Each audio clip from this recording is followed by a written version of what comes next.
Female reproductive system. तो female reproductive system में क्या क्या होता है? सबसे बाहर होता है वेजाइना, ये होता है सर्विक्स, और ये होती है सर्विकल कैनाल। ठीक है। ये होता है ओवरी, और ओवरी क्या होता है? ओवरी होता है प्राइमरी सेक्स ऑर्गन, जो कि क्या रिलीज़ करता है? जो रिलीज़ करता है गैमेट, जैसे कि ओवम। तो ओवरी रिलीज़ करता है ओवम, और ओवम कौन पकड़ता है? वो पकड़ता है फिम्बरी। फिम्बरी किसका हिस्सा होता है? इनफंडिबुलम का। इनफंडिबुलम के ऊपर होता है एक वाइडर पार्ट जिसे हम कहते हैं एम्प्यूला। एम्प्यूला के बाद आता है इस्थेमस। इनफंडिबुलम, एम्प्यूला और इस्थेमस, ये तीनों मिलकर क्या बनाते हैं? Fallopian tube. ये होती है फैलोपियन ट्यूब। ये होता है ओवरी। ठीक है।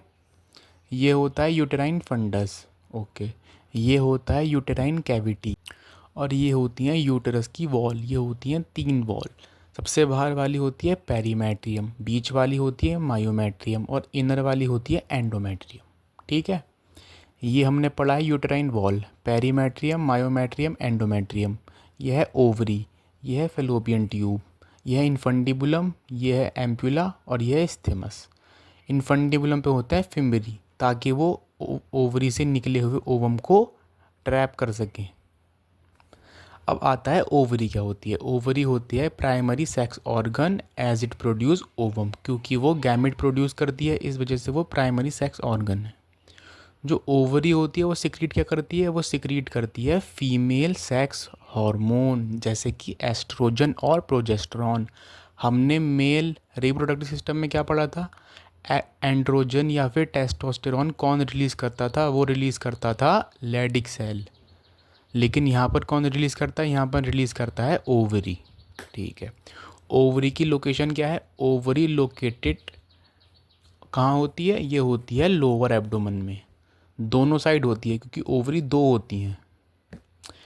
और इसकी लेंथ क्या होती है? इसकी लेंथ होती है 2 से 4 सेंटीमीटर। ये connected to pelvic wall and uterus by ligament. Ovary connect होती है बाय लिगामेंट, याद रखना। फिर आता है ओविडक्ट। ओविडक्ट को हम कह सकते हैं फेलोपियन ट्यूब। फेलोपियन ट्यूब की लेंथ क्या होती है? 10 से 12 सेंटीमीटर, जो extended from periphery of ovary to the uterus. ये ओवरी के पेरीफेरी से स्टार्ट होकर जाकर यूटरस तक होता है। इसे हम क्या कहते हैं? Fallopian tube. अब आता है इनफंडिबुलम। इनफंडिबुलम क्या करता है? इनफंडिबुलम करता है कैरी, किसे? ओवम को। कहाँ से निकला हुआ? ओवरी से। Infundibulum carry ovum from ovary by the help of fimbriae. Fimbriae ये होती है। Infundibulum leads to the wider part called ampulla. Ampulla हमने पढ़ लिया। फिर आता है लास्ट पार्ट। लास्ट पार्ट क्या होता है? लास्ट पार्ट होता है इस्थेमस, जहाँ पर ओवम जाकर स्टॉप हो जाता है। ओवम हमें कहाँ मिलेगा? हमें मिलेगा एम्प्यूला और इस्थेमिक जंक्शन पर। ठीक है। फिर आता है fertilisation take place in ampulla and isthmic region, पता है हमें। फिर आता है जो बर्थ कैनाल होती है, वो क्या होती है? बर्थ कैनाल होती है सर्वाइकल कैनाल प्लस वेजाइना, दोनों मिलकर बनाती हैं बर्थ कैनाल। ठीक है। फिर आता है वॉल ऑफ यूट्रस। तो यूट्रस की 3 वॉल पढ़ी है हमने। एक होता है पेरीमेट्रियम, एक होता है मायोमेट्रियम, एक होता है एंडोमेट्रियम। जो पेरीमेट्रियम होती है बाहर वाली, वो एक्सटर्नल थिन मेम्ब्रेनस होती हैं। ठीक है। और जो मायोमेट्रियम होती है मिडल वाली, तो वो थिक होती है, और वो किससे बनी होती है? स्मूथ मसल से, याद रखना। जो मायोमेट्रियम बनती है किससे बनती है? स्मूथ मसल से। और जो एंडोमेट्रियम होती है वो होती है inner glandular layer that lines the uterine cavity.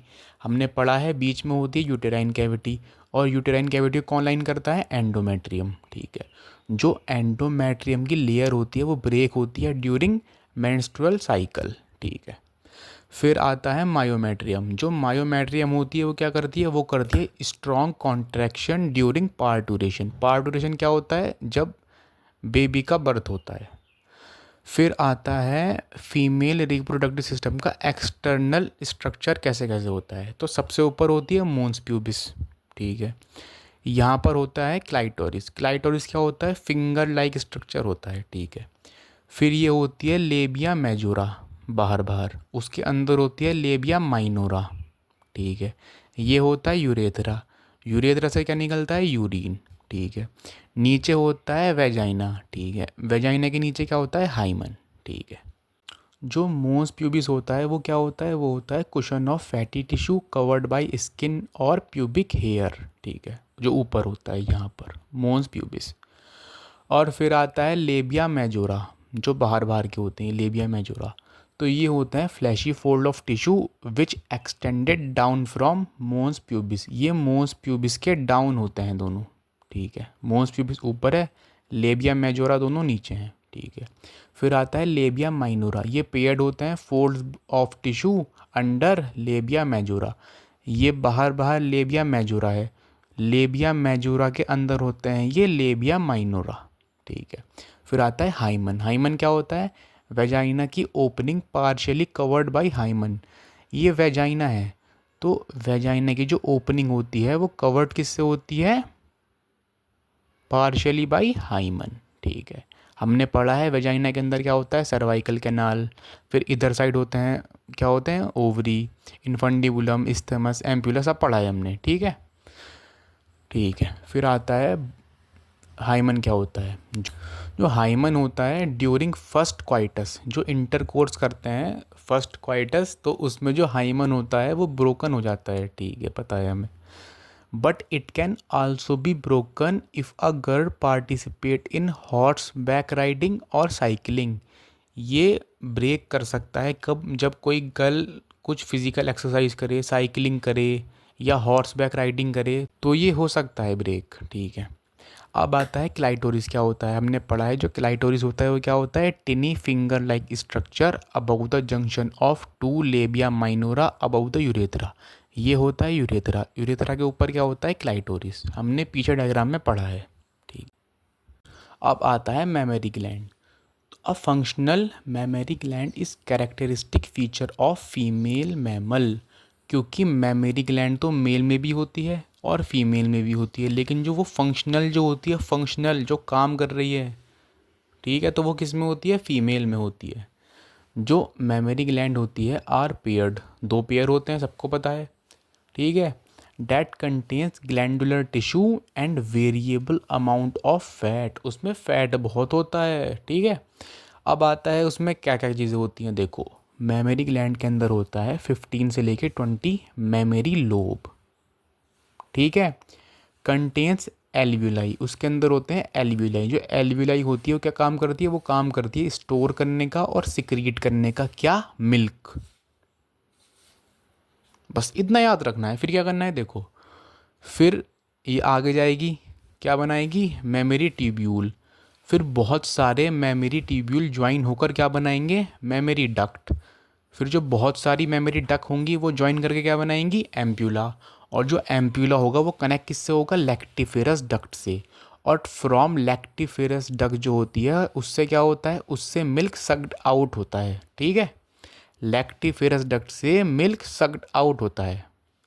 फिर आता है oogenesis। जैसे हमने वहाँ पढ़ा है स्पर्मेटोजेनेसिस, ऐसे ही यहाँ पर है oogenesis। लेकिन जो oogenesis है ये एग्ज़ाम में पूछ सकते हैं क्योंकि थोड़ी इंपॉर्टेंट है और थोड़ी टिपिकल है। जो oogenesis होती है वो कब स्टार्ट होती है, वो स्टार्ट होती है एम्ब्रियोनिक स्टेज पर। अगर कोई फीमेल बेबी एम्ब्रियोनिक स्टेज पर है तो तभी स्टार्ट हो जाएगी oogenesis। लेकिन स्पर्मेटोजेनेसिस कब स्टार्ट होगी, प्यूबर्टी पर, ठीक है। तो oogenesis में क्या होगा, हमारे पास oogonia है, oogonia में होगा माइटोसिस, क्या बनाएगा, प्राइमरी oocyte। जैसे वहाँ क्या बना था, प्राइमरी स्पर्मेटोसाइट, तो वहाँ पर तो सीधी सीधी थी।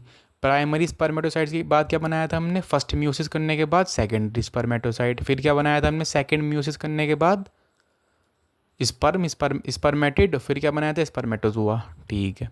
लेकिन यहाँ पर क्या होता है, यहाँ पर oogonia से माइटोसिस करने के बाद बनेगा प्राइमरी oocyte। फिर जब उसमें हम मियोसिस 1 कराएंगे तो उसकी जो सेल होगी वो अरेस्ट हो जाएगी, कहाँ पर, प्रोफेज फर्स्ट में, डिप्लोटिन स्टेज के। मियोसिस में अपने पढ़ा होगा प्रोफेज 1 में स्टेज होती हैं, जैसे कि लेप्टोटीन, जाइकोटीन, पगाइटीन, डिप्लोटीन, डायकाइनेसिस।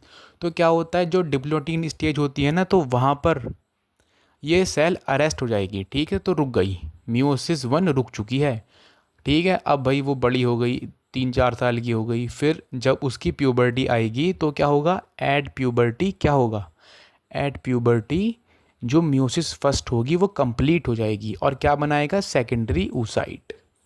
अब ये ध्यान से सुनना बहुत, जब सेकेंडरी oocyte बनता है, अगर फर्टिलाइजेशन नहीं हुआ तो secondary oocyte as an menstrual waste निकल जाता है।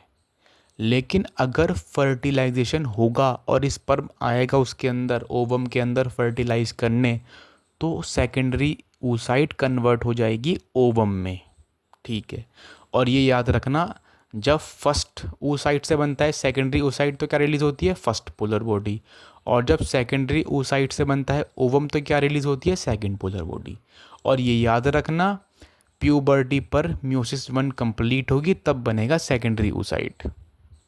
और अरेस्ट कहाँ पर हुआ था, प्रोफेज 1 में। ये क्वेश्चन आता है एग्जाम में।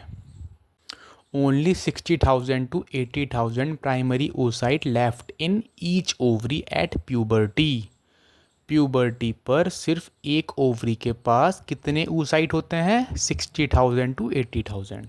अब आता है जो प्राइमरी oocyte होता है ना, प्राइमरी oocyte वो surrounded by layer of granulosa cell called primary follicle.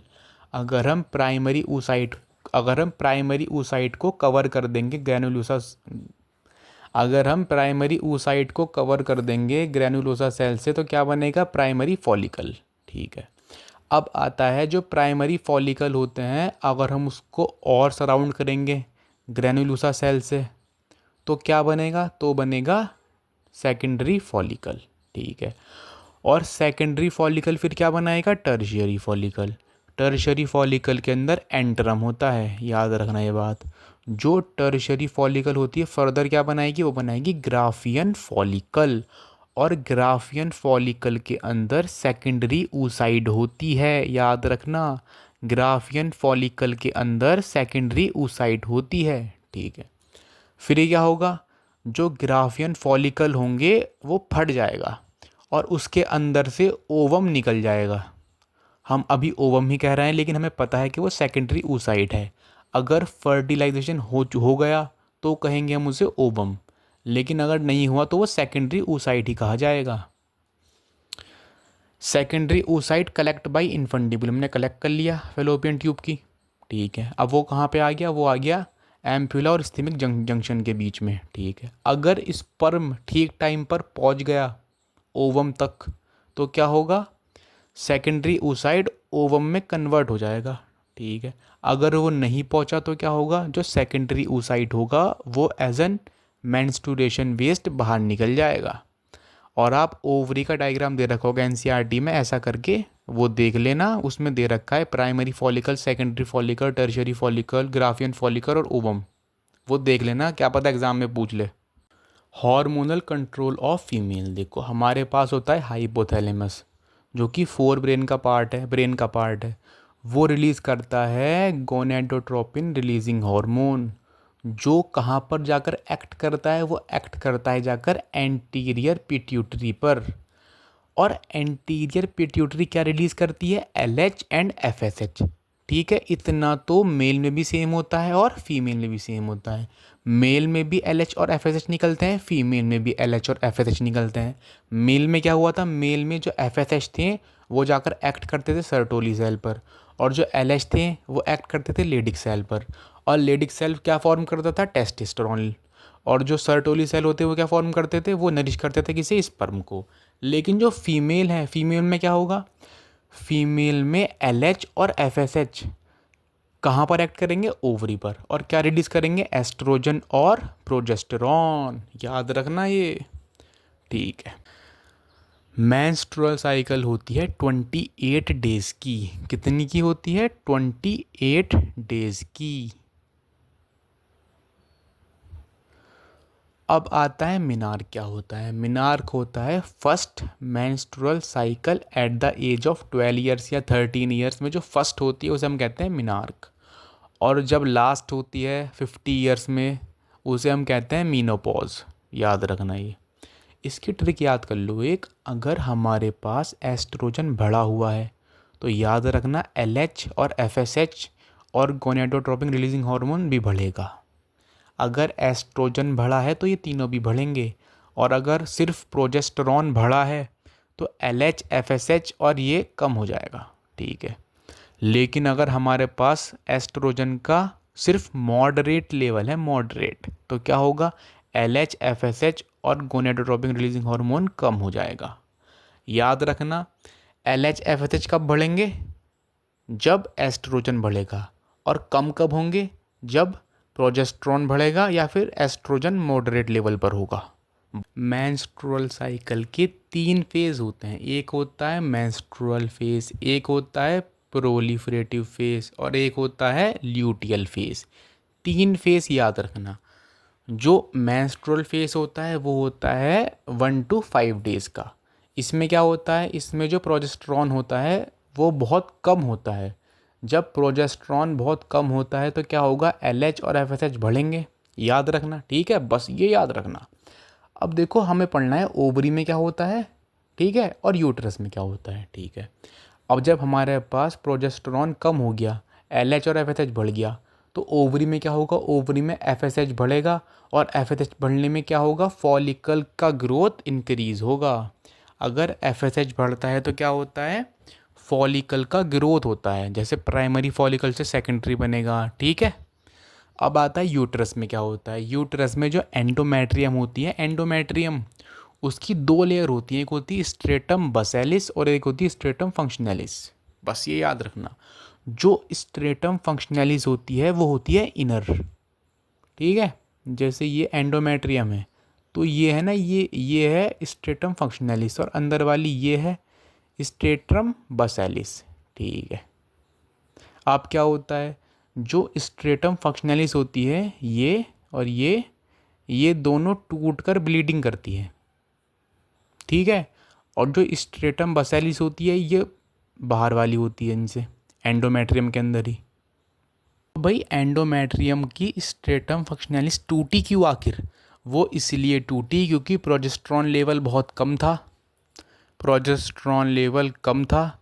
और प्रोजेस्टेरॉन का काम क्या होता है, मेंटेन करना, किसे, एंडोमेट्रियम को।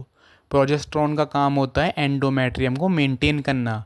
अब प्रोजेस्टेरॉन तो भाई कम है तो क्या होगा, एंडोमेट्रियम टूट जाएगी और क्या निकलेगा साथ में, सेकेंडरी oocyte, ठीक है। अब हम पढ़ेंगे प्रोलिफरेटिव फेज, ये होता है 6 to 13 डेज। इसमें क्या होता है, इनिशियली FSH और LH तो बढ़ा हुआ होगा क्योंकि प्रोजेस्टेरॉन लेवल तो कम है, तो क्या होगा, फॉलिकल ग्रोथ करेंगे, भाई हुआ भाई वाह, तो बन गया टर्शियरी फॉलिकल, ठीक है। जो टर्शियरी फॉलिकल होता है वो रिलीज़ क्या करता है, मॉडरेट लेवल ऑफ एस्ट्रोजन। यहाँ गड़बड़ कर दी इन्होंने, टर्शियरी फॉलिकल रिलीज़ कर देगा मॉडरेट लेवल ऑफ एस्ट्रोजन, ये खुद का ही दुश्मन है। अब क्या होगा देखो, जब एस्ट्रोजन का मॉडरेट लेवल हो गया तो FSH और LH तो कम हो गए, तो अब FSH कम हो चुका है तो क्या होगा, फॉलिकल का तो ग्रोथ ही नहीं होगा, तो प्राइमरी और सेकेंडरी फॉलिकल डीजनरेट खत्म हो गए। वो बचा क्या, बचा सिर्फ टर्शियरी फॉलिकल। जो टर्शियरी फॉलिकल होगा वो कहाँ डेवलप होगा, वो डेवलप होगा इनटू ग्राफियन फॉलिकल। बस ये याद करना था, कुछ नहीं करना था। और कहाँ पर हो गया कन्वर्ट, वो ग्राफियन फॉलिकल में। अब क्या होगा, जो ग्राफियन फॉलिकल होगा भाई वो तो महान आदमी है, वो क्या करेगा, वो रिलीज़ करेगा लार्ज एस्ट्रोजन, बढ़ा देगा एकदम। अब भाई एस्ट्रोजन हमारे पास बढ़ चुका है, और एस्ट्रोजन बढ़ेगा तो FSH भी बढ़ेगा और LH भी बढ़ेगा, ठीक है। अब देखो यूट्रस में क्या होगा, जो स्ट्रेटम बसेलिस होती है ये लेयर, ये डिवीज़न करेगी, ठीक है, और डिवाइड कर कर क्या बना लेगी, ये बना लेगी स्ट्रेटम फंक्शनलिस, और ब्लड वेसल्स फॉर्म करेगी और स्टार्ट टू थिकन, मोटी होने लगेगी। 13 डेज तक क्या होगा, ग्राफियन फॉलिकल मैच्योर हो चुका है। अब आया 14वां दिन, अब आया 14th डेज, तो उसमें क्या होगा, 14 डे में क्या होगा, 14 डे में होगा ओव्यूलेशन। ओव्यूलेशन में क्या होता है, जो ग्राफियन फॉलिकल होते हैं रप्चर और रिलीज़ करते हैं क्या, सेकेंडरी oocyte। जो ग्राफियन फॉलिकल होते हैं वो फटते हैं और उसमें से निकलता है सेकेंडरी oocyte, ठीक है। क्यों निकला, due to sudden surge of LH hormone.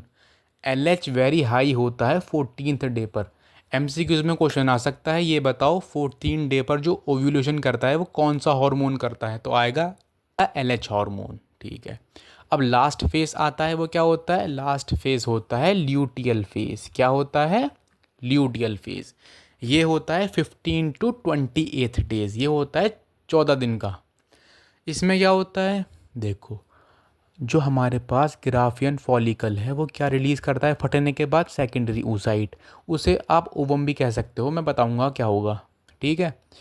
अब जब ग्राफियन फॉलिकल ने सेकेंडरी oocyte रिलीज़ कर दिया, अगर फर्टिलाइजेशन होगा तो कहेंगे ओवम, नहीं हुआ तो कहेंगे सेकेंडरी oocyte। ठीक है।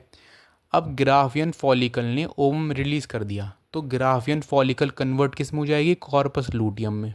ठीक है। और जो कॉर्पस लूटियम होती है वो क्या सिक्रिएट करती है? वो सिक्रिएट मतलब क्या रिलीज़ करती है? वो रिलीज़ करती है प्रोजेस्टेरॉन। और कॉर्पस लूटियम को मेंटेन कौन करता है? एलएच, क्योंकि एलएच बढ़ता है 14 डे पर। और ग्राफियन फॉलिकल डीजनरेट होती है और क्या रिलीज़ करती है? ओवम। और ग्राफियन फॉलिकल खुद कन्वर्ट हो जाती है कॉर्पस लूटियम में, तो एलएच मेंटेन करता है कॉर्पस लूटियम को। और कॉर्पस लूटियम सिक्रीट कर क्या करती है? प्रोजेस्टेरॉन। बस ये याद रखना। और प्रोजेस्टेरॉन का काम क्या था? पीछे पढ़ा है हमने, क्या करता है? ये मेंटेन करता है किसे? एंडोमेट्रियम को। ठीक है।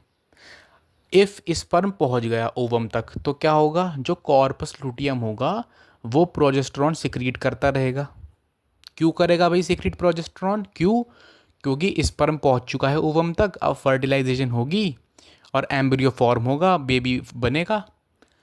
इस वजह से जो कॉर्पस लुटियम होती है वो सिक्रीट करती है प्रोजेस्टेरॉन, ताकि एंडोमेट्रियम टूटे नहीं और जो एम्ब्रियो बनेगा वो जाकर एंडोमेट्रियम पर जाकर अटैच हो जाए और बेबी का फॉर्मेशन स्टार्ट हो जाए। ठीक है। तो जो प्रोजेस्टेरॉन होता है वो क्या करता है? वो करता है maintain endometrium and no menstrual cycle occur. अब भाई एंडोमेट्रियम मेंटेन है तो कोई मेंस्ट्रुअल साइकिल होगी भी नहीं। ठीक है। क्यों करता है एंडोमेट्रियम? ताकि बेबी फॉर्म हो सके। बिकॉज जो इम्प्लांटेशन होती है वो कहाँ होती है? एंडोमेट्रियम पर। इम्प्लांटेशन क्या होती है? जब जाइगोट फॉर्म होता है स्पर्म ओवम मिलने के बाद, फिर वो बनाता है एम्ब्रियो, और जो एम्ब्रियो कैसे बनता है? ब्लास्टोमियर ब्लास्टोसिस्ट बनते हैं। ये जाकर कहाँ पर जाकर अटैच होते हैं? अटैच होते हैं जाकर एंडोमेट्रियम पर। तो एंडोमेट्रियम पर जब अटैचमेंट होगा उसे हम कहेंगे इम्प्लांटेशन। तो कॉर्पस लुटियम सिक्रीट करता है प्रोजेस्टेरॉन ताकि एंडोमेट्रियम बनी रहे और मेंस्ट्रुअल साइकिल ना हो और एम्ब्रियो जाकर इस पर अटैच हो जाए एंडोमेट्रियम पर, बेबी फॉर्म हो जाए। इस वजह से कॉर्पस लुटियम सिक्रीट करता है प्रोजेस्टेरॉन। इफ़ फर्टिलाइजेशन नॉट अगर, अगर फर्टिलाइजेशन नहीं हुआ, क्या मतलब? अगर स्पर्म ओवम तक नहीं पहुंचा तो क्या होगा? जो कॉर्पस लुटियम है वो कन्वर्ट किस में होगी? वो कन्वर्ट होगी कॉर्पस एल्बाइकन्स में, मतलब वो डीजनरेट हो जाएगी, ख़त्म हो जाएगी। क्यों? क्योंकि भाई देखो ओवम और स्पर्म का फ्यूज़न नहीं हुआ तो एम्ब्रियो नहीं बन सकता। ठीक है। तो क्या होगा भाई? मेंस्ट्रुअल साइकिल कम होगी तो एंडोमेट्रियम भी टूटेगी। इस वजह से कॉर्पस लुटियम प्रोजेस्टेरॉन सिक्रीट नहीं करेगा ताकि एंडोमेट्रियम मेंटेन ना रहे, वो टूट जाए। ठीक है। तो जैसे जो कॉर्पस लुटियम होता है वो डीजेनरेट हो जाता है अगर फर्टिलाइजेशन नहीं होगी तो। ठीक है।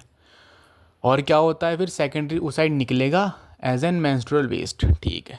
फर्टिलाइजेशन, मेल रिलीज करता है 200 से 300 million sperm to female vagina.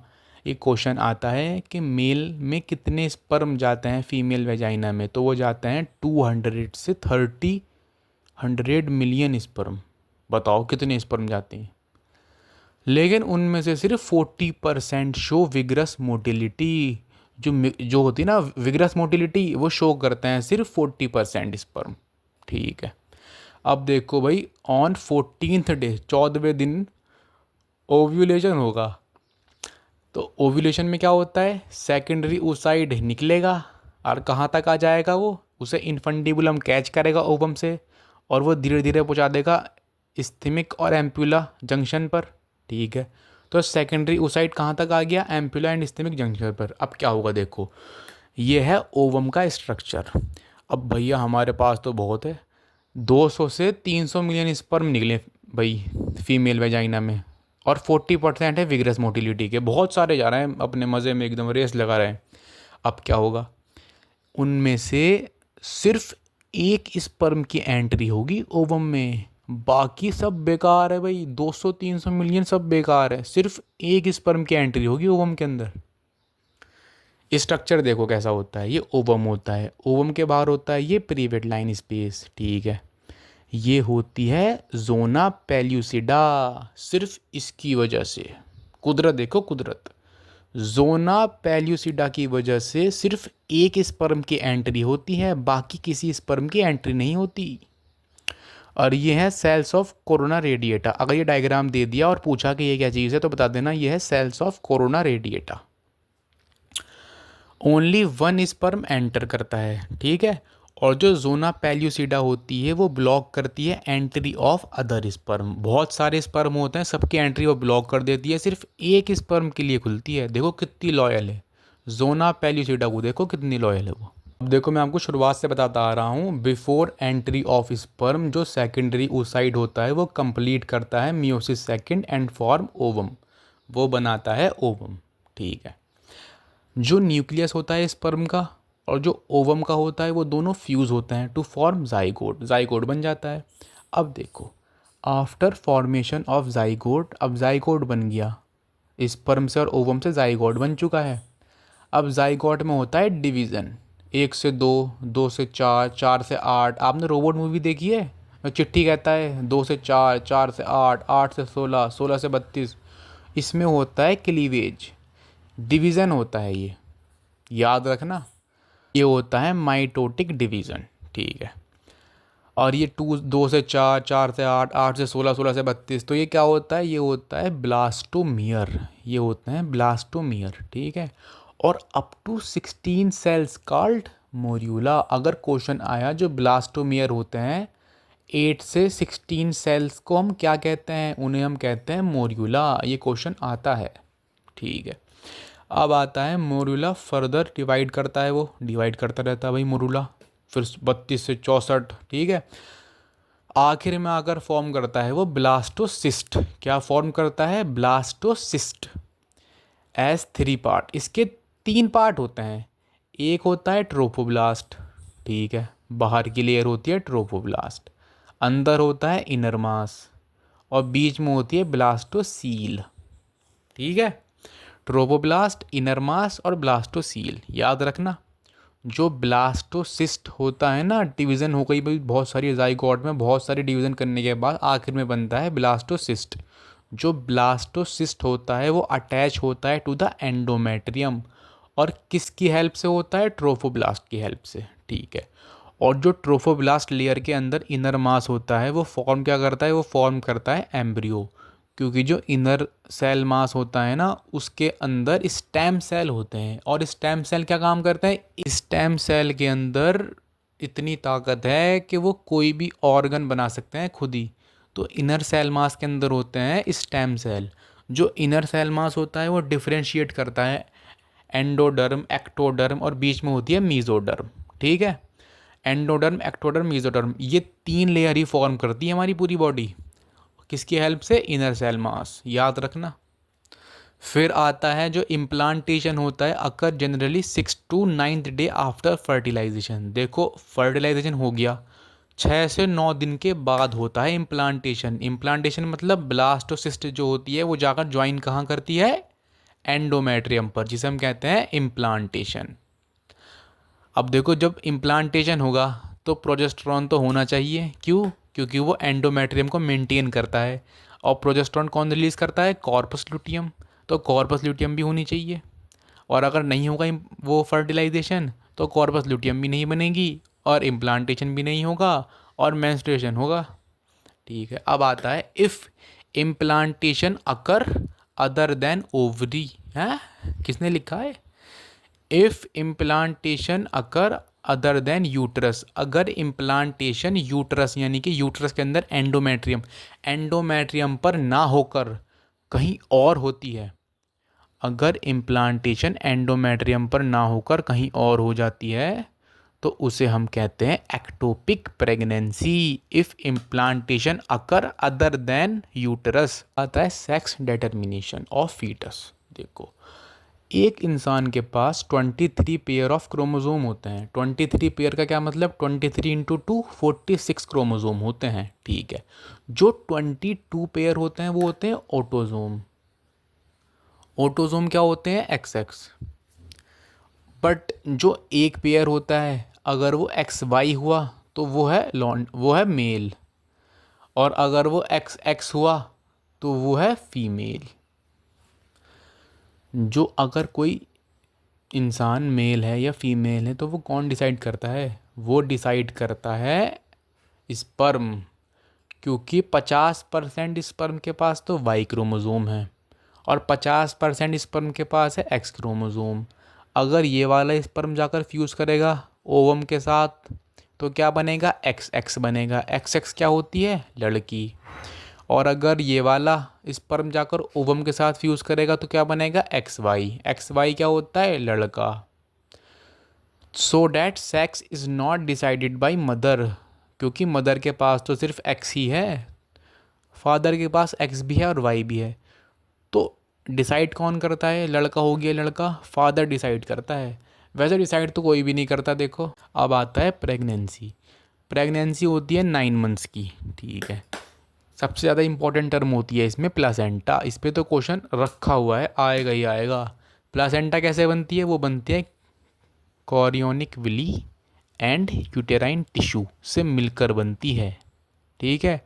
और जो कॉरियोनिक विली होती है वो होती है फिंगर लाइक स्ट्रक्चर, और कहाँ पर होती है? वो होती है ट्रोपोब्लास्ट पर। ट्रोपोब्लास्ट क्या होता है? ट्रोपोब्लास्ट होता है ब्लास्टोसिस्ट का लेयर, ठीक है। ट्रोफोब्लास्ट के ऊपर क्या होती है? तो ट्रोफोब्लास्ट के ऊपर होती है कॉरियोनिक विली, ठीक है। अब देखो प्लासेंटा का काम क्या है? प्लासेंटा का काम है सप्लाई करना क्या? Oxygen to embryo. अब देखो जब इम्प्लांटेशन हो चुका, ब्लास्टोसिस्ट बन चुकी, ब्लास्टोसिस्ट के अंदर इनर सेल मास है, वो धीरे धीरे एम्ब्रियो बना रहा है, ठीक है, फीटस बना रहा है।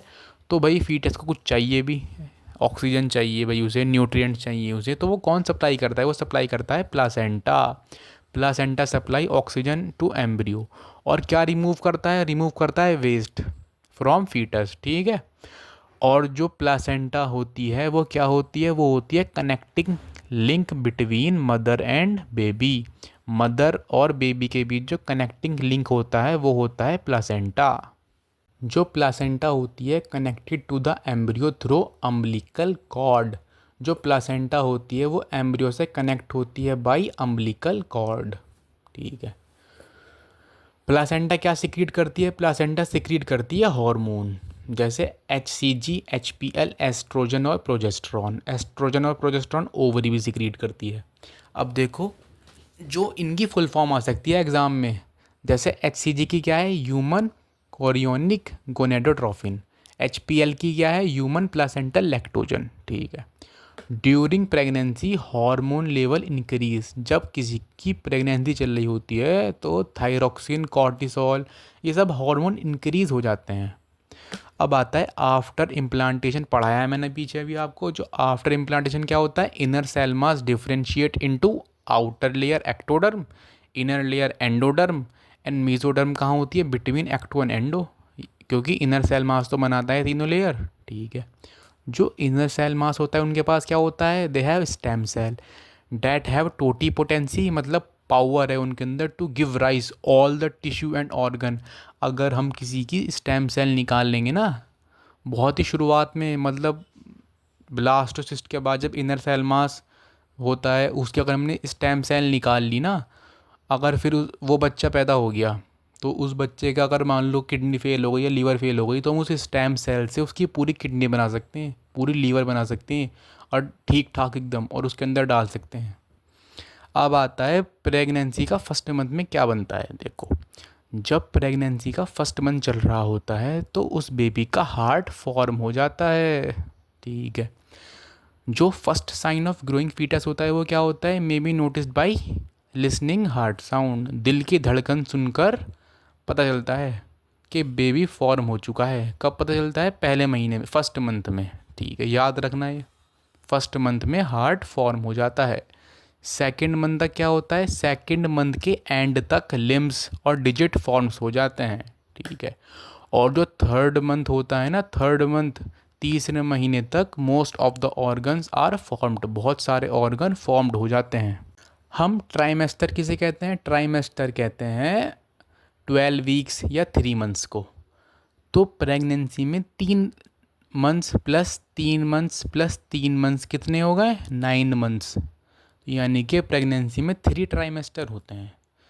पहला होता है 3 मंथ्स का, ठीक है, दूसरा होता है 3 मंथ्स का, तीसरा होता है 3 मंथ्स का, बस।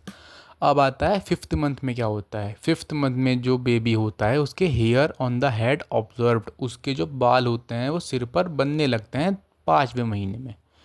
सिक्स्थ मंथ में क्या होता है, सिक्स मंथ के एंड में आते आते उसकी जो बॉडी होती है वो कवर्ड हो जाती है विथ फाइन हेयर, आईलिड्स आ जाती हैं उसके, ठीक है। फिर आता है नाइन्थ मंथ में क्या होता है, नाइन्थ मंथ में बेबी रेडी टू बॉर्न, वो रेडी हो चुका है, ठीक है। अब आता है पार्टूरेशन। पार्टूरेशन क्या होता है, after 9 month of gestation period. जो गेस्टेशन पीरियड क्या होता है, जो 9 मंथ का होता है, जिसमें बेबी डेवलप होता है। द सिग्नल फॉर पार्टूरेशन के मतलब उसे निकलना है बाहर, तो वो कौन देता है, वो कौन डेवलप करता है, वो डेवलप करता है खुद foetus. The signal for parturition originate from the fully develop foetus and the placenta which induce mild uterine contraction called fetal ejection reflex। याद रखना ये टर्म, fetal ejection reflex, ठीक है। जो पार्टूरेशन होता है is induce by a complex neuro endocrine mechanism. इसमें जो मैकेनिज्म होती है वो कौन सी होती है, न्यूरो एंडोक्राइन, ठीक है। अब आता है जो फीटल इजेक्शन रिफ्लेक्स होता है वो क्या ट्रिगर्ड करता है, वो क्या ट्रिगर्ड करता है, क्या ट्रिगर्ड इंसान करता है, वो करता है रिलीज ऑफ ऑक्सीटोसिन हार्मोन। वो रिलीज़ करता है oxytocin hormone from mother pituitary. और ऑक्सीटोसिन कहाँ स्टोर होता है, क्लास 11 में पढ़ा होगा आपने, वो होता है पोस्टीरियर पिट्यूटरी में, जिसे हम न्यूरोहाइपोफाइसिस भी कह सकते हैं। लेकिन जो ऑक्सीटोसिन होता है वो बनाता तो हाइपोथैलेमस है, और वो स्टोर कहाँ होता है, स्टोर होता है पोस्टीरियर पिट्यूटरी में, ठीक है। जो ऑक्सीटोसिन होता है वो क्या कॉज करता है, वो कॉज करता है कॉन्ट्रैक्शन ऑफ मायोमेट्रियम। वो कॉन्ट्रैक्शन कॉज करता है मायोमेट्रियम का।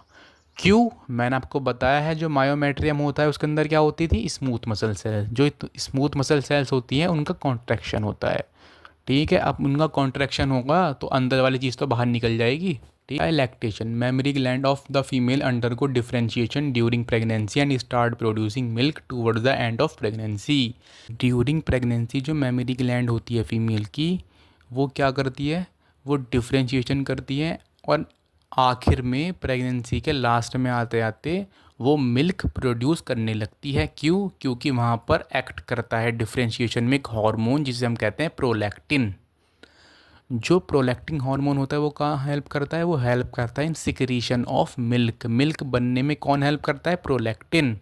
लेकिन जो ऑक्सीटोसिन हार्मोन होता है वो दो जगह हेल्प करता है, एक तो कॉन्ट्रैक्शन ऑफ मायोमेट्रियम, और दूसरी कहाँ, दूसरी मिल्क को सग्ड कराने में, मिल्क को लेट डाउन कराने में, ठीक है। फिर आता है milk produce during initial days are rich in IgA, IgG, IgM, ये सब क्या होती है, ये सब होती है एंटीबॉडी। एंटीबॉडी क्या होती है, एंटीबॉडी वो होती है जो एंटीजन से लड़ती है। एंटीजन क्या होता है, एंटीजन होता है कोई सा बाहर का पैथोजन, जैसे बैक्टीरिया हुआ, ठीक है। तो जो एंटीबॉडी होती है आईजीए, वो कहाँ पर होती है, वो होती है कोलोस्ट्रम में। और कोलोस्ट्रम क्या होता है, ये येलो होता है कलर में, ये फाइट करता है अगेंस्ट एंटीजन। जो कोलोस्ट्रम होता है वो इनिशियल डेज में मदर के मेमरी ग्लैंड से निकलता है शुरू के दिनों में। तो अगर breast feeding during initial days are suggested by doctor for healthy baby, अगर बेबी इनिशियल डेज में फीड करता है ब्रीस्ट से तो वो हेल्दी रहेगा, क्योंकि उस टाइम कोलोस्ट्रम निकलता है जिसके अंदर आईजीए एंटीबॉडी होती है, और वो हेल्प करता है कहाँ, एंटीजन से लड़ने के लिए, तो बेबी हेल्दी होता है।